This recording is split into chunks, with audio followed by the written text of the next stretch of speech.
Samantala, e-bike, e-trike at tricycle ipagbabawal na ng MMDA sa mga national roads sa NCR. Simula po sa susunod na buwan. Si Benji Dorango sa report. Rise and shine, Benji.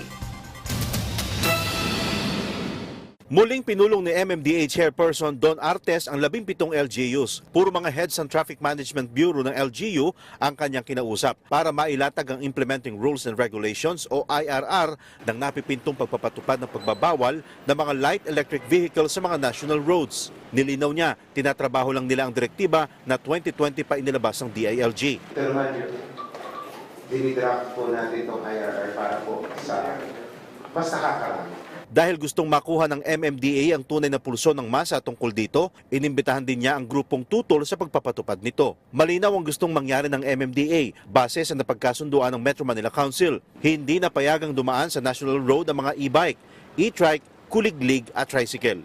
Ang mga bike lanes nakareserba lang para sa mga bisikletang depedal, kaya kahit ang mga EVs na gamit ng mga PWDs, bawal na rin. Ang mga tutol sa e-bike at e-trike ban on national roads, hinahanapan ng MMDA ng infrastructure. Imbis po na paalisin ang mga gumagamit ng e-bike at e-trike sa mga highway na ito, bakit nasaan na po yung nararapat na infrastruktura para po ma-ensure na safe kami lahat? Una-una, baka DOTR yan sinasabi mo. Hindi po sa MMDA.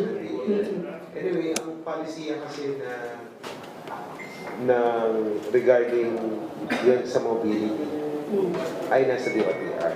Ang infrastruktura naman ay nasa DPWH. Although, promotion yan. So, sa amin kasi planning.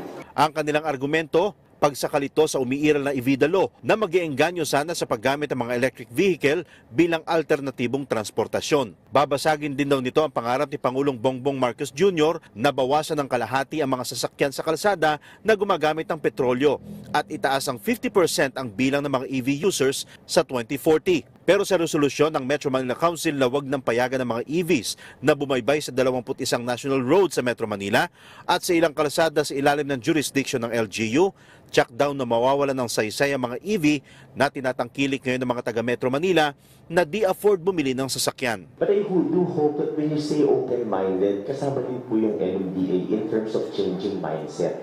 Nabanggit niyo po yung reality, yung nakararami. Ang reality po, pag-aaral na rin po ng Japan International Cooperation Agency, nasa 88% po ng households sa Metro Manila ang walang pampribadong sasakyan. Unfair naman daw kung ang basihan lang ng MMDA ang mga viral e-trike users na pasaway sa Metro Manila. Hindi naman daw sila doon nakatingin sa amin ng MMDA. Sa kanila kasing listahan, buhat noong 2022, nasa 2,829 na ang naitatalang aksidente ng bisikleta, pedicabs at e-bike sa Metro Manila. Pero meron rin pasaway na driver.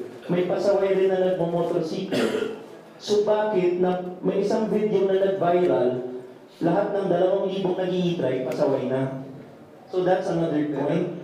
Hindi naman namin sinasabing it's just that we have to regulate now kasi nga dumadami yung incident.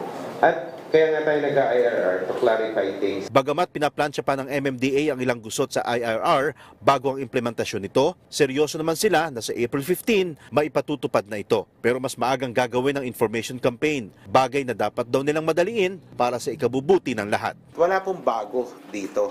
It's just that i-enforce na po ng MMDA itong prohibitions na ito dahil po marami na nga po tayong nakikitang insidente ng aksidente, mga paglabag sa mga traffic rules and regulations at hindi na po natin hihintayin na dumami pa at lumala pa yung sitwasyon bago po tayo kumilos. Benji Durango para sa Pambansang TV sa Bagong Pilipinas.